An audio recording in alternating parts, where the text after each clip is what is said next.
حضرت جابر فرماتے ہیں کہ رسول کریم صلی اللہ تعالیٰ علیہ وآلہ وسلم نے حضرت عائشہ کی طرف سے قربانی کے دن ایک گائے ذبح کی کہ رسول کریم صلی اللہ تعالیٰ علیہ وسلم نے 16 ہدی کے جانور بھیجے ایک آدمی کے ساتھ، 16 جانور بھیجے۔ وَأَمَّرَهُ فِيهَا، اور امرہ کا معنی ہوتا ہے امیر بنا دینا، آپ نے اسے ان پر امیر بنا دیا، یعنی رسول کریم صلی اللہ علیہ وسلم نے فرمایا اللہ تعالیٰ کے نزدیک سب سے عظمت والا دن یوم النار ہے۔ یوم النار کہتے ہیں 10ویں کے دن کو۔ اعوذ باللہ من الشیطان الرجیم، بسم اللہ الرحمن الرحیم۔ باب الحدی، یہ کتاب المناسک کا باب ہے، باب الحدی۔ حدی اس جانور کو کہتے ہیں جسے ذبح کرنے کے لیے حرم میں ساتھ لے جایا جاتا ہے، اور اس کا لفظی معنی کوئی چیز پیش کرنا یا کوئی تحفہ دینا، یعنی یہ وہ جانور ہے جو اللہ تعالیٰ کی بارگاہ میں نذرانہ کے طور پر پیش کیا جاتا ہے۔ اس حدیث پاک میں، اس فصل میں اس کی کچھ باتوں کا ذکر ہے کہ نبی کریم صلی اللہ تعالیٰ علیہ وآلہ وسلم حدی کے معاملہ میں کس طرح معاملات فرماتے تھے۔ عن ابن عباس رضی اللہ عنہما قال صلی رسول اللہ صلی اللہ علیہ وسلم الظہر بذی الحلیفۃ ثم دعا بناقته فاشعرها في صفحة سنامها الأيمن وصلت الدم عنها وقلدها نعلين ثم ركب راحلته فلما استوت به على البيداء أحل بالحج۔ ابن عباس یعنی حضرت عبداللہ ابن عباس رضی اللہ تعالیٰ عنہ سے مروی ہے، فرماتے ہیں کہ صلی رسول اللہ صلی اللہ علیہ وسلم الظہر بذی الحلیفۃ، کہ نبی کریم صلی اللہ تعالیٰ علیہ وآلہ وسلم نے ظہر کی نماز ذوالحلیفہ پر پڑھی، یعنی ذوالحلیفہ وہی جگہ ہے جو اہل مدینہ کا میقات ہے، جسے آج کل بیر علی کہا جاتا ہے۔ ثم دعا بناقتہ، پھر آپ نے اپنی اونٹنی کو یعنی اپنے پاس بلایا، جو اونٹنی سرکار کے پاس لائی گئی، یعنی وہ اونٹنی جو آپ حدی کے لیے ساتھ لے جا رہے تھے۔ یاد رہے کہ حدی ہر اس جانور کی جائز ہے احناف کے نزدیک جس کی قربانی جائز ہے، اور بعض ائمہ نے اونٹ اور گائے کی حدی کو تو جائز کہا ہے، لیکن بکری کی حدی کو جائز نہیں کہا، جبکہ امام ابو حنیفہ کے نزدیک بکری کی حدی بھی جائز ہے، جس پر اس باب میں بھی کچھ احادیث آئیں گی۔ تو رسول کریم صلی اللہ علیہ وسلم نے اپنی اونٹنی کو اپنے پاس طلب فرمایا، فَأَشْعَرَهَا فِي صَفْحَةِ سَنَامِهَا الْأَيْمَنِ، تو آپ نے اس کی کوہان کے دائیں جانب تیر کا نشان، یعنی ہلکا سا تیر لگا کے خون نکالا اس اونٹنی کا، جیسے یہ پچھیاں لگا دیتے ہیں کسی کو، اس طریقے سے۔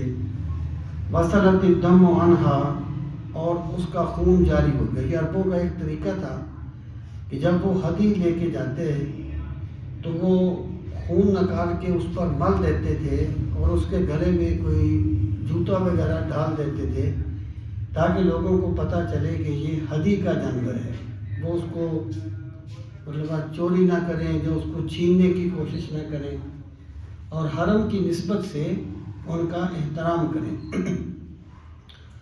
اور یہ اس طریقے سے قابل احترام چیز ہو جاتی تھی اس طریقے سے کہ جب مشرکین نے مسلمانوں کے چند جو جانور تھے ان کو چھین کے لے گئے، اور بعد میں انہی کو حدی کے طور پر وہ لے کے پھر مکہ مکرمہ کی طرف جا رہے تھے، تو مسلمانوں نے سوچا کہ یہ تو ہمارے جانور ہیں جو ہم سے چھینے گئے ہیں، تو ہم ان سے چھین لیتے ہیں.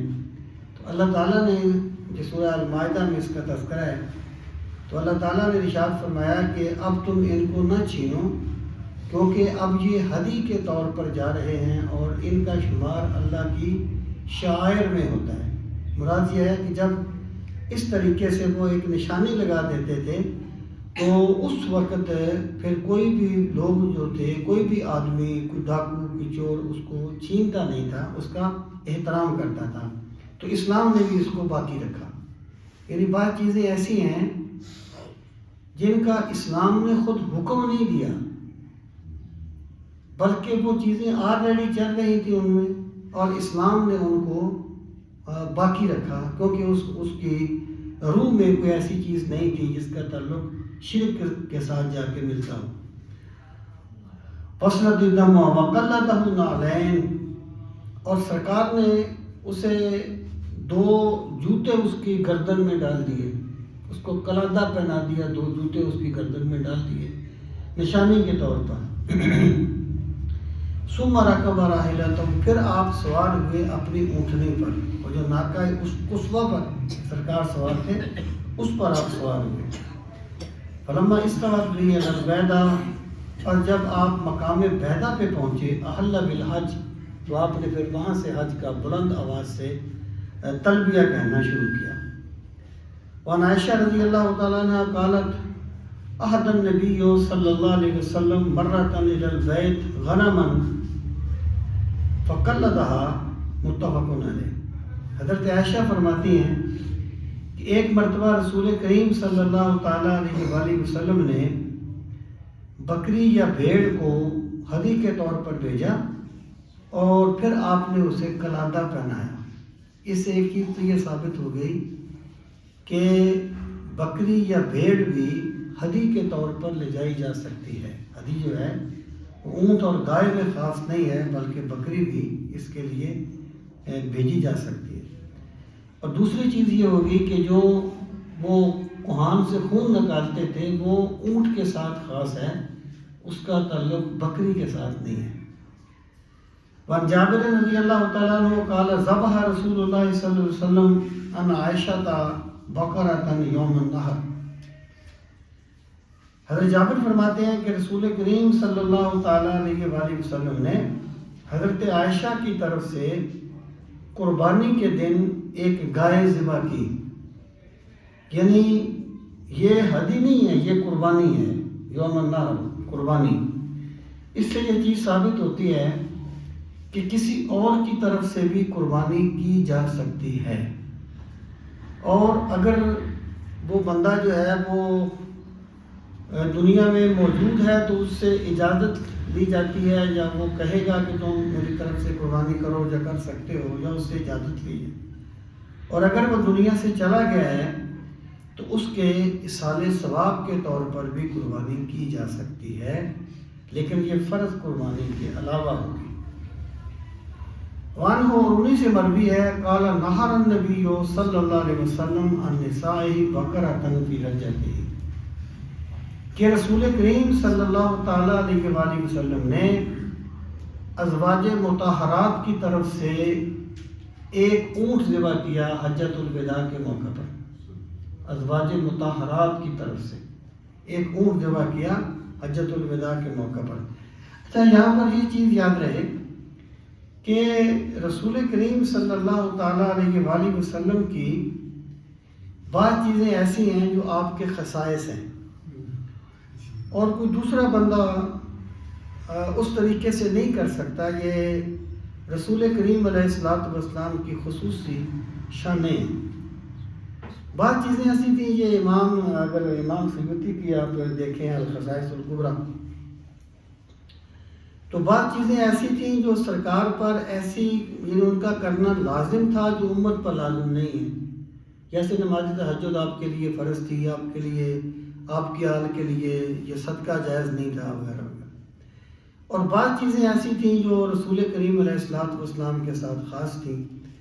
مثلا جب آپ نماز پڑھتے تھے تو حضرت زینب کی جو بیٹی حضرت امامہ رضی اللہ تعالیٰ عنہ، بالکل بچی تھی، تو آپ اس کو اٹھا لیتے تھے نماز پڑھتے ہوئے، جب آپ رکوع میں جاتے تو اس کو زمین پہ رکھ دیتے تھے، واپس آ کے پھر اٹھا. یہ امامہ وہی ہیں کہ جب سیدہ فاطمہ الزہرا رضی اللہ تعالی عنہا کا وصال ہوا تو انہوں نے حضرت علی سے فرمایا تھا کہ اگر تم نے اپنے میرے بعد کوئی نکاح کرنا ہے تو امامہ سے کرنا. تو یہ حضرت امامہ حضرت عمرو بن عاص، یہ جو ابو العاص تھے نا حضرت زینب کے شوہر، یعنی امامہ جو ہے یہ ابو العاص جو بعد میں مسلمان ہوئے، پہلے مسلمان نہیں تھے. اور حضرت زینب کی بیٹی تھی امامہ، جن کا نکاح حضرت علی کے ساتھ ہوا تھا سیدہ فاطمہ الزہرا رضی اللہ تعالیٰ عنہ کے وصال کے بعد. تو یہ میں خصائص کی بات کر رہا ہوں.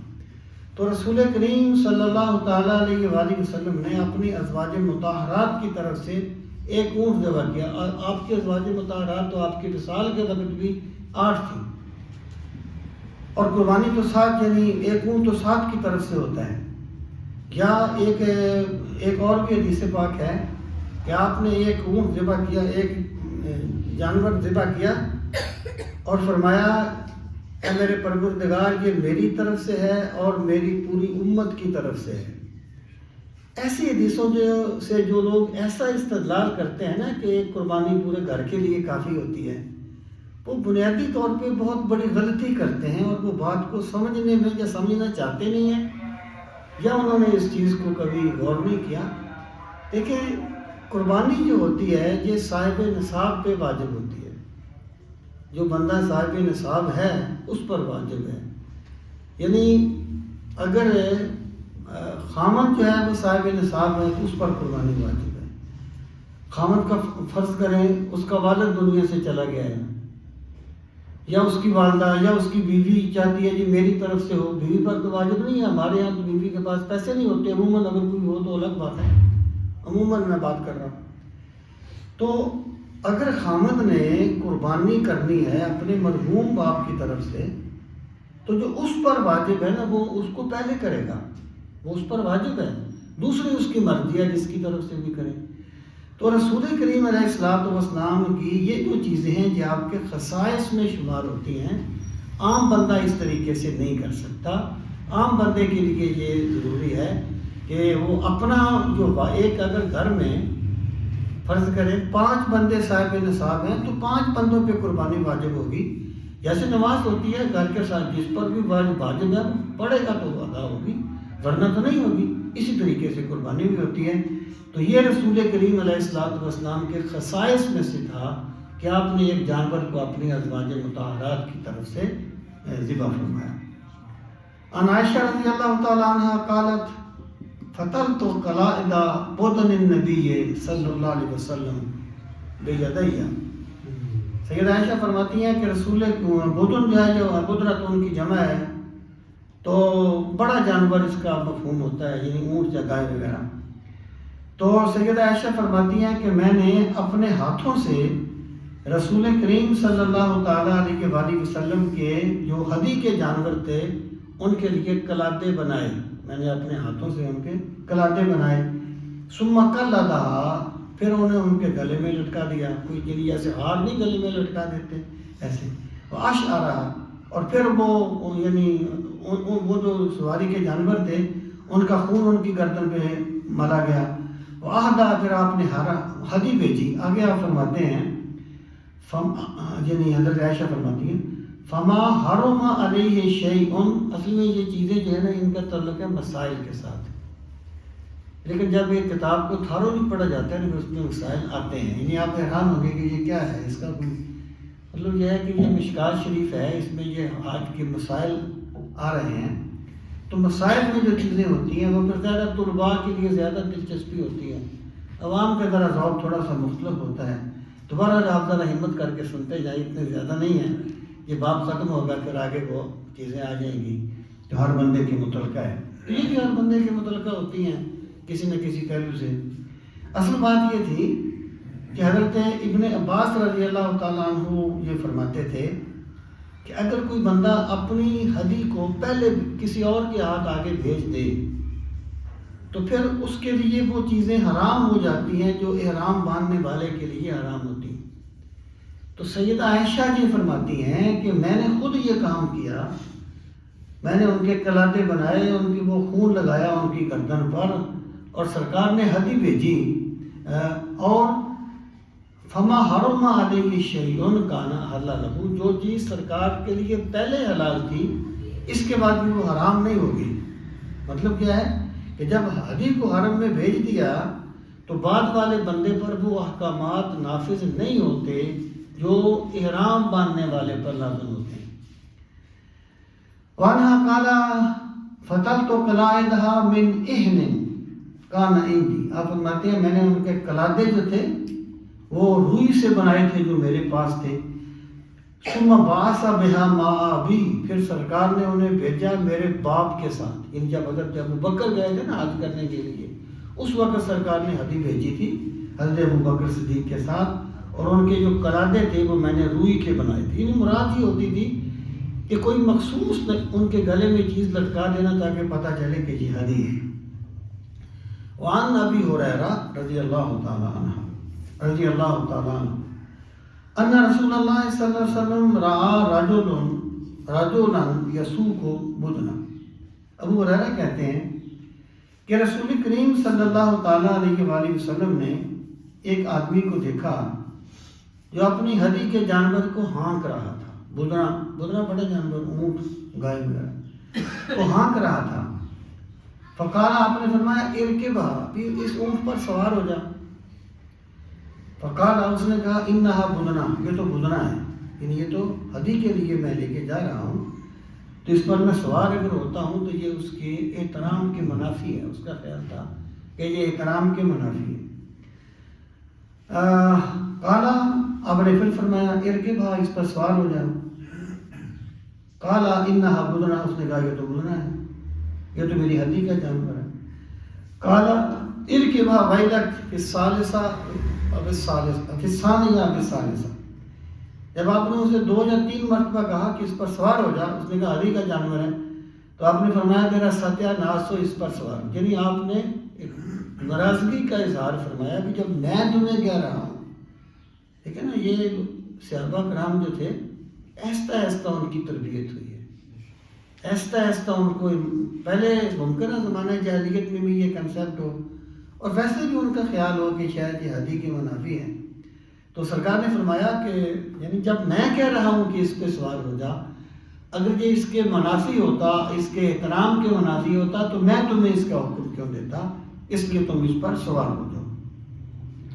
ان ابی زبیر قال سمعت جابر بن عبداللہ رضی اللہ عنہما سئل عن رکوب الحدی، کہ جابر بن عبداللہ رضی اللہ تعالیٰ عنہ سے پوچھا گیا کہ ہدی کے جانور پر سوار ہوا جا سکتا ہے؟ فقال، انہوں نے کہا سمعت النبی صلی اللہ علیہ وسلم، میں نے رسول کریم علیہ السلام سے سنا، یقول، ہوا فرماتے تھے ارکبھا بالمعروف، کہ معروف طریقے سے اس پر سوار، یہ تو معروف کا لفظ ہے نا، اس کا کوئی معنی ہو نہیں سکتا۔ یعنی معروف کہتے ہیں کہ ایک ایسی چیز کو جسے بندہ دوسروں کے پاس بیان کرتے ہوئے کوئی ہچکچاہٹ محسوس نہ کرے، جو لوگوں کی نظروں میں ایسی نہ ہو کہ اس پر کوئی انگلی اٹھائی جا سکے۔ یعنی بہت جگہ پر کہا نا کہ جو اگر کسی دایا سے اپنے بچے کو دودھ پلایا جائے تو اس کی اجرت دے دو بالمعروف، معروف طریقے سے، یعنی اس کی تنخواہ اتنی رکھو جو تمہیں دوسروں کو بتاتے ہوئے شرم نہ آئے کہ میں اسے اتنی تنخواہ دے رہا ہوں۔ تو یہ معروف کا لفظ اتنا معنی ہے، یعنی اس پر سوار ہو جاؤ لیکن آداب کو ملوز خاطر رکھتے ہوئے۔ پھر آپ نے فرمایا ارکبھا بالمعروف، کب سوار ہوگا؟ اذا الجئت الیہا حتی تجد ظہرا، جب تو مجبور ہو جائے اس کی طرف یہاں تک کہ تو دوسری سواری پا لے۔ اس کا مطلب کیا ہو گیا؟ خلاصہ کلام کیا ہو گیا کہ ہدی کے جانور پر سوار ہونے سے احتراز کرنی چاہیے، لیکن اگر بندہ مجبور ہو، اس کے پاس اور کوئی جانور نہ ہو تو پھر وہ سوار ہو سکتا ہے، یہ اس کے احترام کے منافی نہیں ہے۔ عن ابن عباس رضی اللہ تعالی عنہما قال بعث رسول اللہ صلی اللہ علیہ وسلم 16 بدنا مع رجل، حضرت ابن عباس رضی اللہ تعالی عنہ فرماتے ہیں کہ رسول کریم صلی اللہ تعالی علیہ وسلم نے 16 ہدی کے جانور بھیجے ایک آدمی کے ساتھ۔ 16 جانور بھیجے. وَأَمَّرَهُ فِيهَا, اور امرہ کا معنی ہوتا ہے امیر بنا دینا. آپ نے اسے ان پر امیر بنا دیا, یعنی منتظم بنا دیا کہ آپ ان کے معاملات طے کریں گے. فقال یا رسول اللہ, اس نے کہا اے اللہ کے رسول صلی اللہ علیہ وسلم, کیف اصنع بما ابدأ علیہ منہا, کہ یا رسول اگر کوئی جانور بہت تھک جائے اور وہ چل نہ سکے تو اس کے ساتھ میں کیا کروں گا؟ اگر کوئی جانور بہت زیادہ تھک جائے اور چل نہ سکے تو پھر میں کیا کروں گا؟ قال, آپ نے فرمایا انہارا, اسے ذبح کر دیں. ثم اسبغ نہ علیہا فی دمہا, پھر یعنی اس کا یعنی جو اس کے نالیہا, اس کے جو یعنی نالین جو جوتے اس کے گلے میں وہ لٹکائے ہوئے تھے نا وہ قلادہ کے لیے, اس کو رنگین کر دے. ثم اجعلھا علی صفحتھا, اور پھر اسے اس کے یعنی جسم پر رکھ دے. جانور کو ذبح کر دیا, اس کا جو قلادہ تھا اسے رنگین کر کے اس کے اوپر رکھ دو. کس لیے یہ نشانی لگا دی؟ ولا تاکلوا منھا انت ولا احد من اہل رفقتک, تاکہ اس میں سے تو نہ کھائے اور تیرے رفقا میں سے بھی کوئی نہ کھائے. مطلب کیا ہو گیا کہ جو جانور ہدی کے لیے لے جا رہے تھے, اگر وہ راستے میں وہ چلنے کے قابل نہیں رہا, اس کو ذبح کر دیا, تو اس میں سے امیر نہیں کھا سکتا, وہ فقراء کا حق ہوتا ہے, امیر نہیں کھا سکتا. نشانی کیا کی کہ اس کے جوتے اس کے خون سے رنگین کر کے اس کے اوپر رکھ دو, تاکہ بندے سمجھ جائیں کہ یہ ہدی کا جانور ہے, اس میں سے امیر نہ کھائے اور غریب کھائے. وان جابر قال نحرنا مع رسول اللہ صلی اللہ علیہ وسلم عام الحدیبہ البدن عن سبع والبقر عن سبع. حضرت جابر کہتے ہیں کہ ہم نے رسول کریم صلی اللہ علیہ وسلم کی طرف سے, ہم نے رسول کریم صلی اللہ علیہ وسلم کے ساتھ عام الحدیبیہ یعنی حدیبیہ کے سال, جس سال وہ صلح حدیبیہ ہوئی تھی, البدن عن سبع والبقر عن سبع, کہ ہم نے اونٹ ذبح کیا 7 کی طرف سے, 7 انسانوں کی طرف سے, اور ہم نے گائے ذبح کی 7 انسانوں کی طرف سے. اس کا مطلب یہ ہے جو بڑا جانور ہے وہ اونٹ ہو یا وہ گائے ہو, اسے 7 انسانوں کی طرف سے جمع ذبح کیا جا سکتا ہے. حضرت امام اعظم سے یہ سوال ہوا تھا کہ ایک جانور میں ایک جان ہوتی ہے, اور قربانی کیا ہے؟ اللہ کے نام پر جانور کو ذبح کرنا, اللہ کے نام پہ اس کی جان نکالنا. انہوں نے کہا کہ گائے میں 7 جانیں تو نہیں ہوتی جو آپ اسے 7 کی طرف سے ذبح کر دیتے ہیں, یا اونٹ میں 7 جانیں تو نہیں ہوتی جو آپ اسے 7 کی طرف سے ذبح کر دیتے ہیں. تو آپ نے فرمایا کہ رسول کریم صلی اللہ تعالیٰ علیہ وآلہ وسلم نے اس طریقے سے کیا ہے کہ آپ نے گائے کو 7 کی طرف سے ذبح کیا اور اونٹ کو 7 کی طرف سے ذبح کیا. یہاں سرکار کی سنت آ جاتی ہے, وہاں ہم قیاس نہیں کیا کرتے, یعنی ہمارا قیاس وہاں ہوتا ہے, یہاں سنت نہیں ہوتی. یہاں سنت آ جائے وہاں کوئی قیاس نہیں کیا جاتا. تو آپ نے 7 کی طرف سے ذبح کیا. عن ابن عمر رضی اللہ تعالیٰ عنہما انہ وطا علی رجل, آپ حضرت ابن عمر جو ہیں ایک آدمی کے پاس آئے, قد اناخا بدنتہ ینہرھا, اس نے اپنے اونٹ کو بٹھایا ہوا تھا تاکہ اسے نہر کر, نہر ہوتا ہے وہ نیزہ مارنا اس کے ایک طرف گردن کی ایک طرف. قال, آپ نے فرمایا اے باسا قیام, اسے کھڑا کر دے, مقیدہ باندھا ہوا, سنت محمد, یہی رسول اللہ صلی اللہ علیہ وسلم کی سنت ہے.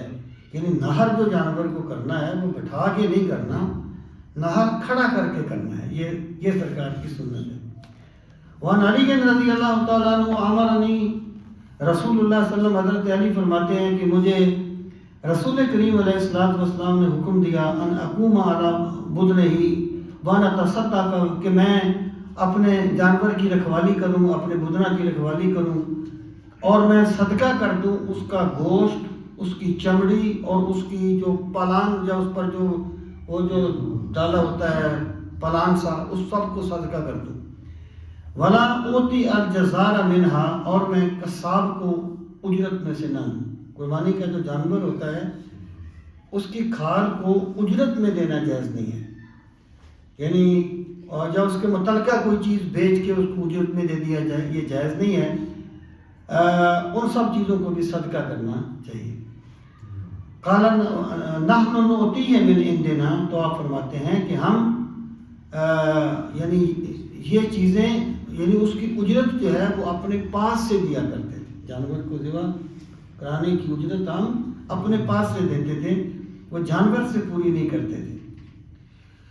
وعن جابر رضی اللہ تعالیٰ عنہ، حضرت جابر رضی اللہ تعالیٰ عنہ سے مروی ہے، قال كنا لا ناكل من لحوم بدننا فوق ثلاث، کہ ہم 3 دن سے زیادہ اپنی قربانیوں کا گوشت نہیں کھاتے تھے۔ یہ تو قربانی ہوتی نا یوم عید الاضحیٰ کو۔ فرخص لنا رسول اللہ صلی اللہ علیہ وسلم، پھر سرکار نے ہمیں رخصت دے دی۔ پہلے سرکار نے منع فرمایا تھا، آگے شاید وہ حدیث آ رہی کہ 3 دن سے زیادہ کوئی بندہ قربانی کا گوشت جمع نہ کرے۔ پھر سرکار نے رخصت دے دی کہ تم جمع کر سکتے ہو، یعنی اس کی اجازت ہے۔ قال فقال، آپ نے فرمایا کلوا وتزودوا، کھاؤ اور جمع بھی کر سکتے ہو۔ فاکلنا وتزودنا، بس ہم نے کھایا بھی اس جانور سے اور ہم نے اسے ذخیرہ بھی کیا۔ عن ابن عباس رضی اللہ تعالیٰ عنہ ان النبی صلی اللہ علیہ وسلم عام الحدیبیہ فی ہدایا رسول اللہ صلی اللہ علیہ وسلم جملا کان لابی جہل۔ حضرت ابن عباس رضی اللہ تعالیٰ عنہ فرماتے ہیں کہ رسول کریم صلی اللہ علیہ وسلم نے یعنی جب صلح حدیبیہ کے موقع پر اپنے جانور آگے بھیجے تو ان میں ایک وہ اونٹ بھی تھا جو ابو جہل کا تھا۔ ابو جہل کا اونٹ جو تھا یہ غزوہ بدر میں بطور مال غنیمت ملا تھا مسلمانوں کو، تو رسول کریم علیہ الصلوۃ والسلام نے وہ اونٹ بھی بھیجا۔ فی راسہ برۃ من فضہ، اس کے سر میں چاندی کا ایک کوئی کڑا سا پڑا ہوا تھا۔ وفی روایت من ذہب، ایک روایت کے مطابق وہ سونے کا تھا۔ یغیظ بذلک المشرکین، آپ نے یہ اس لیے کیا تاکہ مشرکوں کو غیظ دلایا جائے، انہیں بتایا جائے کہ تم ہم سے شکست کھا چکے ہو اور یہ تمہارے سردار کی اونٹ کا تمہارے سردار کا اونٹ ہے جو تم مال غنیمت میں دے کے بھاگ آئے تھے، اور آج میں اسے ذبح کرنے کے لیے ہدی کے طور پر بھیج رہا ہوں۔ تو یہ آپ نے مشرکین کو آر دلانے کے لیے یا غیظ دلانے کے لیے اس طریقے سے کیا۔ من ناجیہ الخزائی قال قلت یا رسول اللہ کیف اصنع بما عتب من البدن، ناجیہ الخزائی کہتے ہیں میں نے عرض کیا یا رسول اللہ صلی اللہ علیہ وسلم، اللہ کے رسول صلی اللہ علیہ وسلم، اگر کوئی جانور بہت زیادہ تھک جائے تو میں کیا کروں گی، وہ چل ہی نہ سکے، چلنے کے قابل ہی نہ رہے تو میں کیا کروں؟ قال انہرا، آپ نے فرمایا اس کو ذبح کر دے، یعنی راستے میں ہی ذبح کر دے، یہاں وہ تھک گیا ہے۔